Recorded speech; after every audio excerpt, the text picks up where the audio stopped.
The dam on Goose Pasture Tarn might overflow, and officials are preparing for the worst. Phil Lindeman, Krystal, 93 News. First, rivers are flowing fast and full this week, the first true week of runoff, with peak flows expected over the next 4 to 5 weeks. The Colorado River through Glenwood Springs is flowing at 7,000 cubic feet per second this afternoon, nearly 3,000 CFS higher than Monday. In Summit, the Blue River at Farmers Corner is 230 CFS, about 100 points higher than earlier this week, and 10 Mile Creek is 180 CFS, double the Monday flows, but waning after hitting a high of 250 CFS yesterday.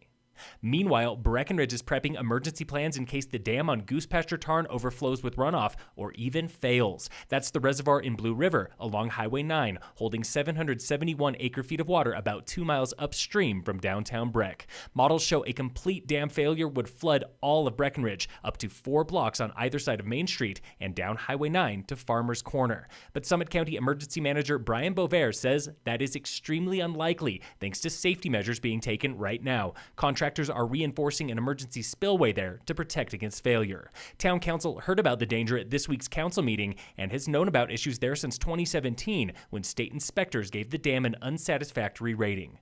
Bovair reminds all residents to sign up now for safety messages through SC alerts at summitcountyco.gov.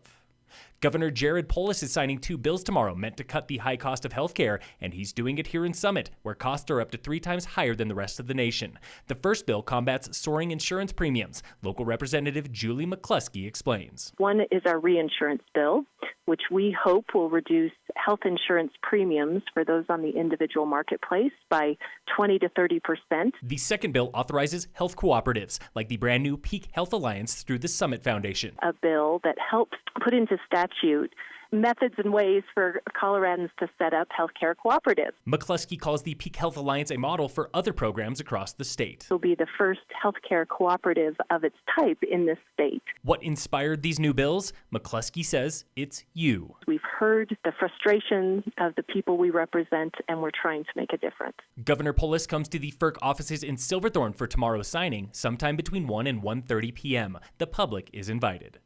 By June 1st, construction begins on an anticipated 4th Street crossing development in Silverthorne, a new $90 million downtown core with restaurants, a hotel, condos, and parking structure. Primary contractor Millender White led the Union Station renovation in downtown Denver. Development executive Tim Fredrigal. This one will be fun. It'll keep us on our toes, and we're trying to get our ducks in a row now so we can make sure that we deliver this thing quickly as possible. Work begins with foundations for all buildings, including the parking structure, home to a new indoor transportation center for Summit Stage, open by November. You will see the parking structure fully erected by the time the snow's flying. By the same time, Fredrigal hopes to have foundations laid for every building, plus framing for the hotel and more. It's going to happen pretty quick. We're using a lot of unique construction systems to get these things open quickly as possible. Fredrigal admits the construction timeline is tight. The first condos should open by spring 2020. The hotel opens in November 2020, along with a restaurant marketplace.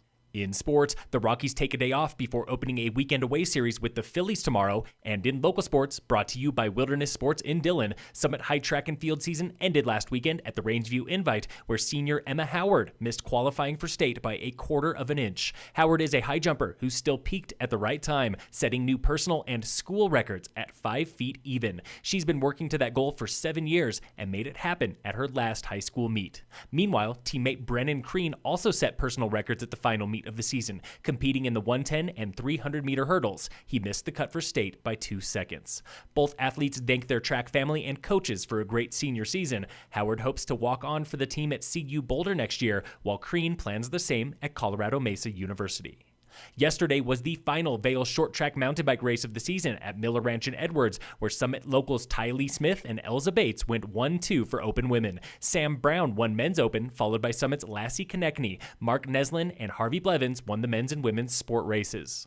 This Saturday is opening race of the Vail Trail Running Series with the 11K Boneyard Boogie and Eagle. Sign up at vailrec.com. The Summit Trail Series starts June 12th. Phil Lindeman, Krystal, 93 News.